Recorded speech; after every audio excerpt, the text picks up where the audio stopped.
Nós iniciamos a semana falando para você que a intolerância é uma forma de ignorância.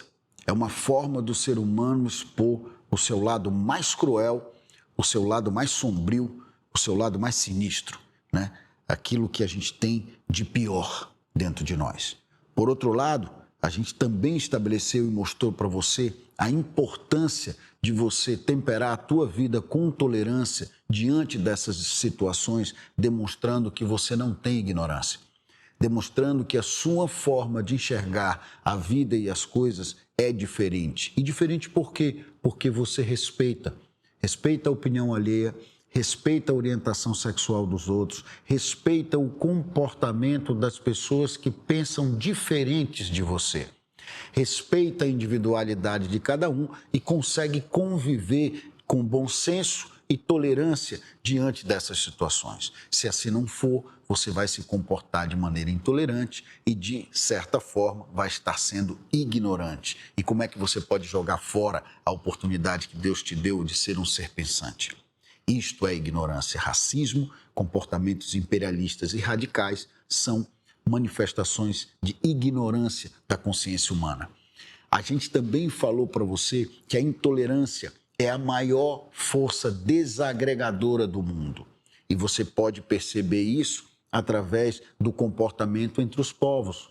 Aqueles povos que não respeitam, que são intolerantes, que enxergam o radicalismo como a melhor forma de agir ou o único caminho, essas pessoas não estão prontas para entender e para receber e para abarcar um pensamento diferente do seu. Muito pelo contrário, elas estão prontas para entrarem em conflito, elas estão prontas para desenvolverem uma atitude nociva e destrutiva da inteligência humana e da própria humanidade. Por quê? Porque, vamos dizer assim, até o poeta já disse que a unanimidade ela é burra. E ela é burra por quê? Porque nós somos diferentes. E como somos diferentes, precisamos respeitar a diferença e entender que, por conta disso, jamais seremos uma única coisa, um único pensamento e um único povo. Eu expliquei também para você que a tolerância, ela é a única forma que você tem de ter uma cooperação harmoniosa. É a única maneira que você tem de criar um mastermind verdadeiro. É a única forma que você tem de ter pessoas do teu lado que vão abarcar a tua causa, vão querer o teu objetivo para elas e vão trabalhar incansavelmente por você. Sabe por quê? Porque são respeitadas, porque você tolera o comportamento delas, que muitas vezes é diferente do seu.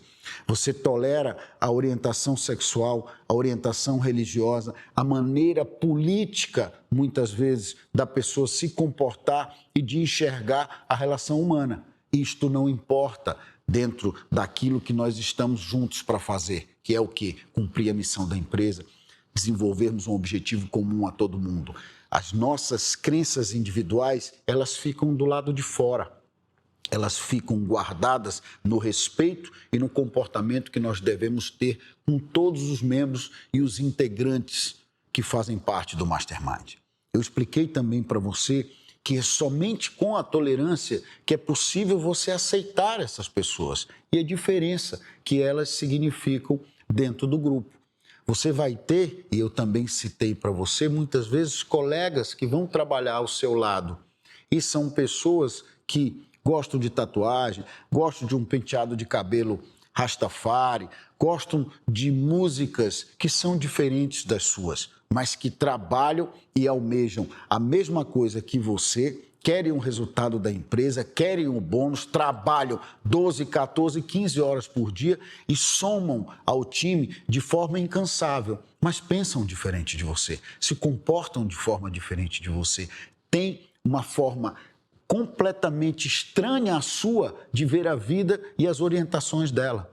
Mas nem por isso você deve ou pode criticar ou se comportar de forma intolerante. Muito pelo contrário, você precisa respeitar. Tolerar é respeitar, é aceitar a diferença, é permitir que o diferente seja visto de forma diferente e, portanto, você possa conviver de maneira harmoniosa.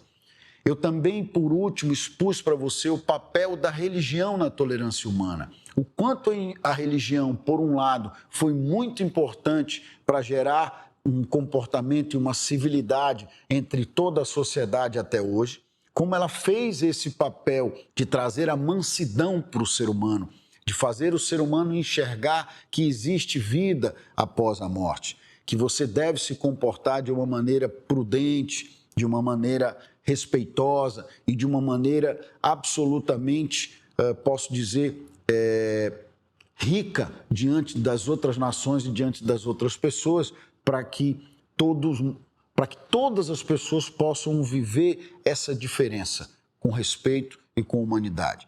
Para que seja possível você chegar num restaurante, comer feijoada e o teu vizinho comer vatapá e os dois estarem felizes e satisfeitos. Que não seja necessariamente uma obrigação que você tenha que convencer o vizinho a gostar da feijoada e ele a fazer você gostar do vatapá. Mas muito pelo contrário, que seja possível ambos comerem a mesma comida, diferente ali, o vatapá e o feijão, levantarem e irem trabalhar de forma harmônica. A harmonia está aí, em enxergar a diferença de forma bonita, de forma rica, de forma instrutiva e de forma crescente de maturidade do comportamento humano. Ao fim da semana a gente falou então se era possível e eu perguntei para você abolir as guerras. E dentro dessa dinâmica eu respondi para você que sim, que eu enxergo que sim, que isso é possível. O problema é que não há motivação para isso. As guerras têm motivações não humanas, as guerras têm motivações imperialistas, financeiras, territoriais, políticas e sociais. Razão pela qual vai ser praticamente impossível a gente, ainda nesse século, abolir as guerras. Mas eu acredito que no futuro a humanidade vai conseguir sim abolir as três coisas que nos acompanham, que é a doença, que é a miséria e que são as guerras. A partir desse conceito, a partir da inteligência artificial, a partir da forma diferente que os seres humanos vão acabar vivendo no futuro, vai ser necessário abolir as guerras, sob pena da extinção da humanidade. Eu te aguardo no próximo episódio.